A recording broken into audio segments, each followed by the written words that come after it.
Hi, welcome back to ಮಾಹಿತಿ ದಿನ YouTube channel my dear friends. So ಈ ಒಂದು ವಿಡಿಯೋದಲ್ಲಿ ಬಹಳ ವೆರಿ ಇಂಪಾರ್ಟೆಂಟ್ ಅಪ್ಡೇಟ್ ಇರುತ್ತೆ. ಯಾರು GPT ಮೊನ್ನೆ 2022 ಬ್ಯಾಚಿಗೆ ಹೋಗಿರ್ತೀರಿ, ಸೊ ಏನೆಲ್ಲ ಇದೆ ನೋಡ್ತಾ ಹೋಗೋಣ.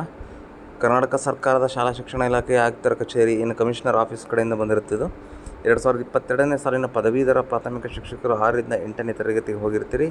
ಸೊ ಅವರ ಸ್ಯಾಲ್ರಿ ಬಗ್ಗೆ ಮಾತನಾಡ್ತಿದ್ದಾರೆ. ಸೊ ಯಾರು ಕೌನ್ಸ್ಲಿಂಗ್ ಮೂಲಕ ಹೋಗಿ ಸ್ಥಳ ಆಯ್ಕೆ ಮಾಡಿಕೊಂಡು ಶಾಲೆಯಲ್ಲಿ ಆಲ್ರೆಡಿ ಕರ್ತವ್ಯವನ್ನು ಮಾಡ್ತಾ ಇದ್ದೀರಿ ಅಂತಹ ಶಿಕ್ಷಕರಿಗೆ ಪ್ರಥಮ ವೇತನ ಪ್ರಮಾಣ ಪತ್ರ ನೀಡುವ ಕುರಿತು ಫಸ್ಟ್ ಸ್ಯಾಲ್ರಿ ಸರ್ಟಿಫಿಕೇಟ್ ಕೊಡತಕ್ಕಂಥದ್ದು.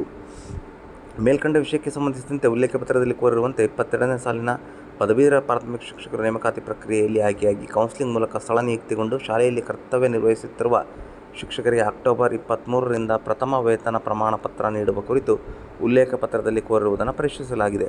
ಪ್ರಥಮ ವೇತನ ಪ್ರಮಾಣ ಪತ್ರವನ್ನು ನೀಡಲು ಸಕ್ಷಮ ಪ್ರಾಧಿಕಾರಗಳಿಗೆ ಅಧಿಕಾರವನ್ನು ಪ್ರತ್ಯೇಕಿಸಲಾಗಿರುವುದರಿಂದ ಸದರಿ ಶಿಕ್ಷಕರು ಕಡ್ಡಾಯವಾಗಿ ಆನ್ಲೈನ್ ತಂತ್ರಾಂಶದ EEDS ಮುಖಾಂತರ ಅರ್ಜಿ ಸಲ್ಲಿಸಿದ್ದಲ್ಲಿ ನಿಯಮಾನುಸಾರ ಪರಿಶೀಲಿಸಿ ಮಾನ್ಯ ಸರ್ವೋಚ್ಚ ನ್ಯಾಯಾಲಯದ ಅಂತಿಮ ತೀರ್ಪಿಗೆ ಒಳಪಡುವ ಷರತ್ತಿಗೆ ಒಳಪಟ್ಟು ಸದರಿ ಶಿಕ್ಷಕರುಗಳು ಶಾಲೆಗಳಲ್ಲಿ ಸ್ಥಳ ನಿಯುಕ್ತಿಗೊಂಡು ಕರ್ತವ್ಯಕ್ಕೆ ಹಾಜರಾಗಿ ಕಾರ್ಯನಿರ್ವಹಿಸಿದ ಅವಧಿಗೆ ವೇತನವನ್ನು ಪಾವತಿಸಬೇಕಾಗಿರುತ್ತದೆ. ಅಂದರೆ ನೀವು ಯಾವಾಗ ಜಾಯ್ನಿಂಗ್ ಆಗಿದ್ರಿ ಆ ಡೇಟಿಂದ ಹಿಡಿದು ಸೊ ಇವತ್ತಿನ ದಿನದವರೆಗೆ ಸ್ಯಾಲ್ರಿಯನ್ನು ಬಿಡುಗಡೆ ಮಾಡಿ ಅಂಥೇಳಿ ಪ್ರಥಮ ವೇತನ ಪ್ರಮಾಣ ಪತ್ರ ಕೊಡಿ ಅಂತ ಯಾರು ಹೇಳ್ತಾ ಇದ್ದಾರೆ? BB ಕಾವೇರಿ ಆಯುಕ್ತರು, ಶಾಲಾ ಶಿಕ್ಷಣ ಇಲಾಖೆ ಇವರು ಹೇಳ್ತಾ ಇದ್ದಾರೆ. ಸೊ ಅಲ್ಲಿಗೆ ಇದು ಒಂದು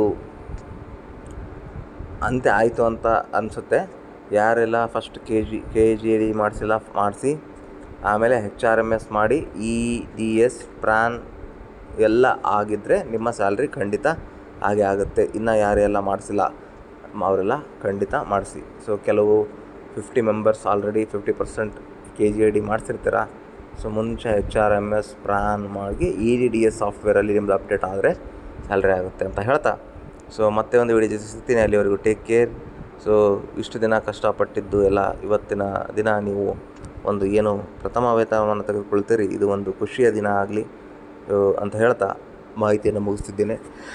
to subscribe and click on the bell icon for the latest notifications. Thank you.